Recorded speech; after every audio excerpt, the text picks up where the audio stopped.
isso aí, pessoal, sejam bem-vindos a mais um vídeo aqui da Campeões da História. Eu sou o Matheus e hoje eu tô fazendo de um formato diferente. Vamos fazer um teste aí. É, Hoje não vai ser live, essa rodada do Campeonato Brasileiro. A partir de agora eu não vou mais fazer a live, eu vou fazer comentários é, em vídeo, comentários pontuais de cada rodada.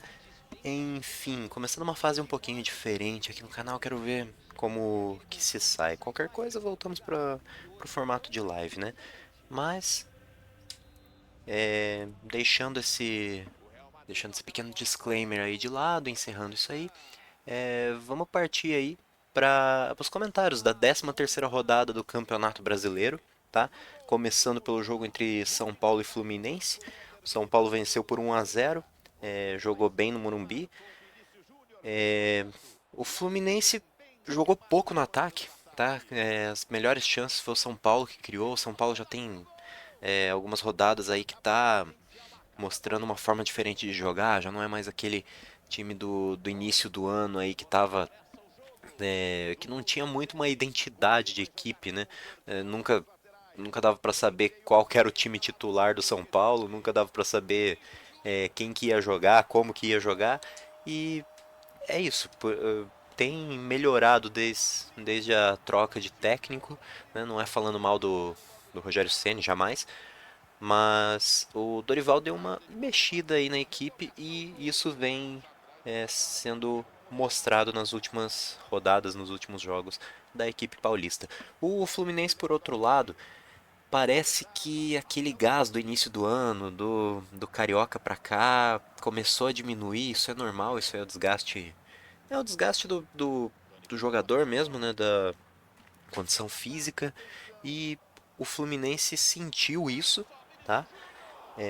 Eu achei, infelizmente, está sendo um pouco cedo aí, mas o calendário brasileiro não permite uma. Né, não permite um tempo de descanso muito grande. Aqueles 10 dias aí de data FIFA não são suficientes, né? Ajudam, alguns times foram ajudados aí para esses 10 dias, né? Eu já vou comentar mais pra frente, mas é, o Fluminense, o Fluminense no ritmo que tava não dava para manter por muito tempo. Infelizmente parece que é agora que tá começando a apertar. Inclusive logo logo começam as fases eliminatórias da Libertadores e espero que o Fluminense continue bem da forma que estava antes, né? Mas nessa rodada São Paulo venceu por 1-0, tá?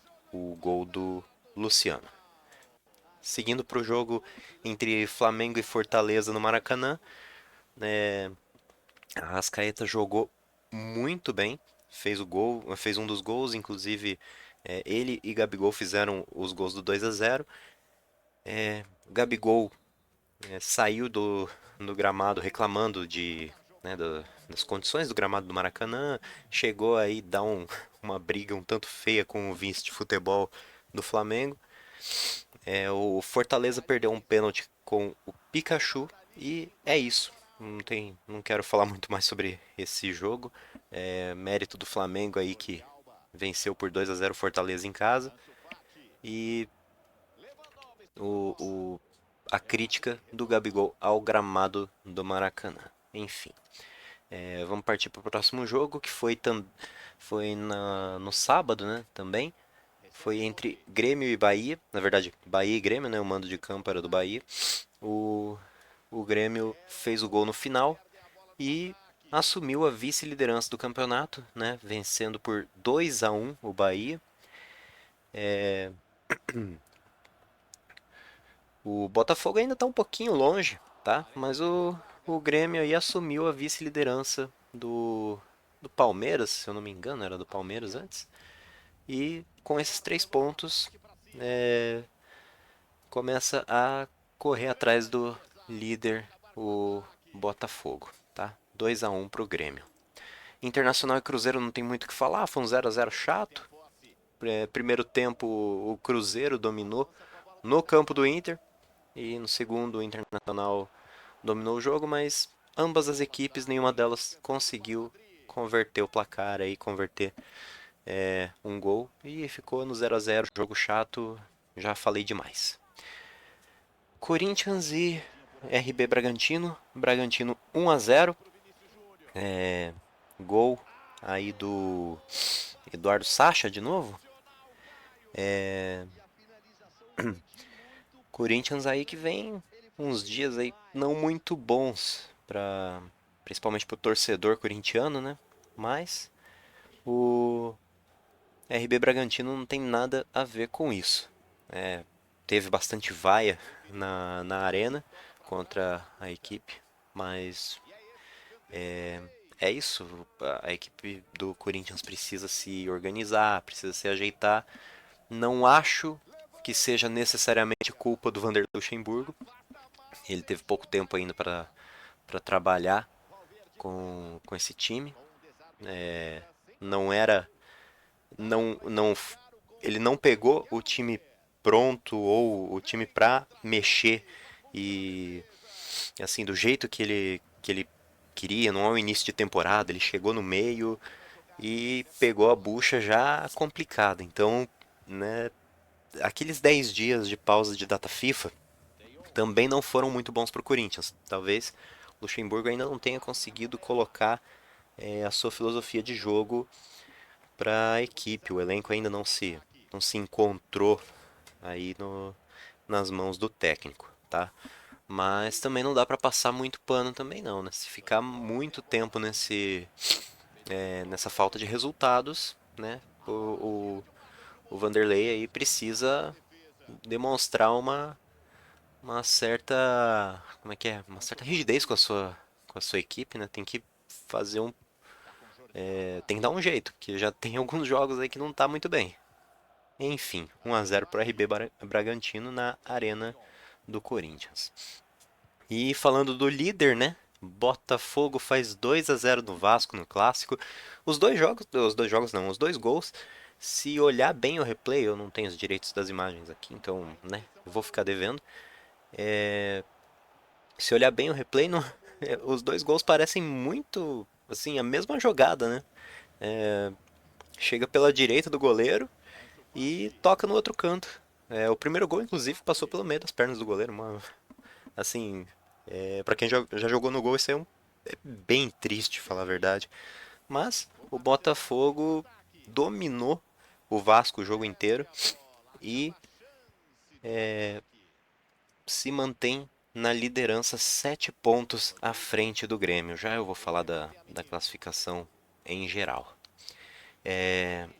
No confronto entre os mineiros, né, o Atlético e o América, o Atlético chegou a abrir 2-0, mas o América buscou um empate, inclusive teve um golaço de letra nesse jogo, né?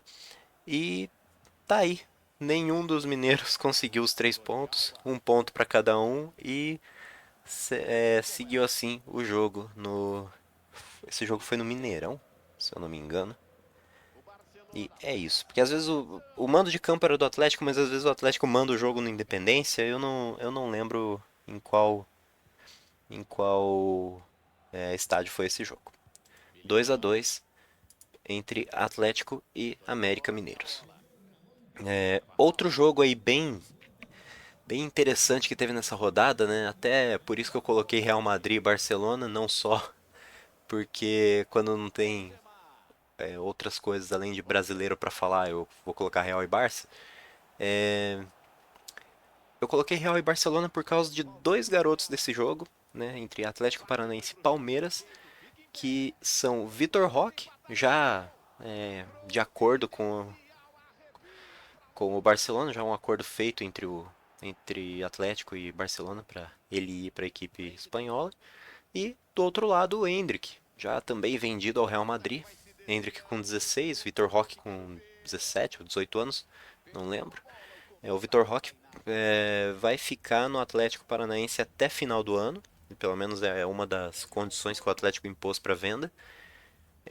E o Endrick vai ficar no Palmeiras até completar 18 anos. Então, ambos já são estrelas aí de, assim, mínimo de idade, né? Já são bem jovens, mas já estão vendidos a grandes equipes do futebol mundial. E no embate entre eles, ficou 2-2. Inclusive, ambos fizeram gol. Tá? O Endrick fez gol e o Vitor Roque também. Ficou 2-0 para o Palmeiras e foi um gol do Endrick, um gol do Gabriel Menino e o Atlético foi um gol do Vitor Roque e o gol do Vitor Bueno. Só que o gol do Vitor Bueno foi de pênalti. O Vitor Roque chutou, bateu a bola na mão de alguns zagueiros do Palmeiras, eu não lembro agora quem, e o Vitor Bueno converteu. Aí no finalzinho do jogo, o Vitor Roque fez o gol do empate.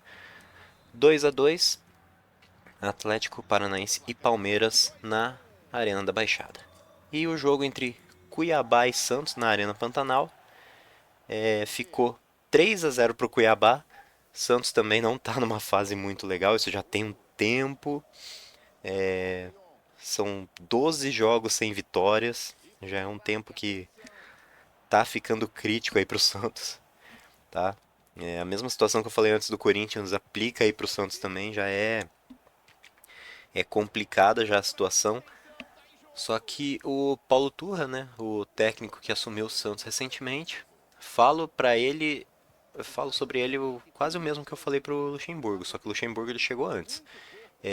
Não dá para colocar a culpa inteira no técnico porque pegou o trabalho andando, pegou o trabalho no meio, assim, não foi a equipe foi montada no início da temporada, teve uma pré-temporada para trabalhar, o técnico pôde pedir alguns reforços, coisa assim, não, foi um trabalho que foi pego no meio ali e o Paulo Turra tá começando agora no Santos, então é assim, dá para esperar uma melhora, mas também não pode ficar muito tempo aí nessa mesma situação, né? Enfim, o Cuiabá nada tem a ver com isso e o Cuiabá se afasta um pouco da degola com esses 3 pontos, esses 3 gols em cima do Santos em casa. Enfim, vamos falar aí da tabela, né, do campeonato. Botafogo 33 pontos, 7 pontos atrás está o Grêmio com 26. Com 25 pontos está o Flamengo em terceiro. Aí com 23 pontos temos o Palmeiras e o RB Bragantino. Com 21 pontos tem a turminha do sexto ao oitavo colocado, Fluminense, São Paulo e Internacional. 20 pontos também mais uma turminha. Atlético Paranaense, Atlético Mineiro e Fortaleza, todos eles com 20. Cruzeiro em 12º com 18. Cuiabá com 15 pontos é o 13º. Aí o Santos em 14º com 13, Bahia com 12 é o 15º, Corinthians com 12 também é o 16º. Entrando na zona de rebaixamento, né, no Z4, temos o Goiás, que joga hoje contra o Curitiba. Goiás 11 pontos, Vasco 9 pontos, América Mineiro também 9 pontos e o Curitiba, que eu falei agora há pouco, 4 pontos é o Lanterna, tá? O Curitiba o Curitiba e o Goiás jogam hoje na Serrinha, às 8 horas da noite. Hoje, no caso, o dia que eu estou gravando esse vídeo, dia 3 de julho. Até o momento eu ainda estou acostumando com esse formato de vídeo gravado. Mas, enfim. Galera, é isso por essa semana. Até a próxima. Até a próxima discussão da rodada, na próxima semana, no próximo vídeo. Muito obrigado a todos que assistiram. Deixe seu gostei, comenta, compartilha e se inscreve no canal. Muito obrigado a todos. Valeu e falou!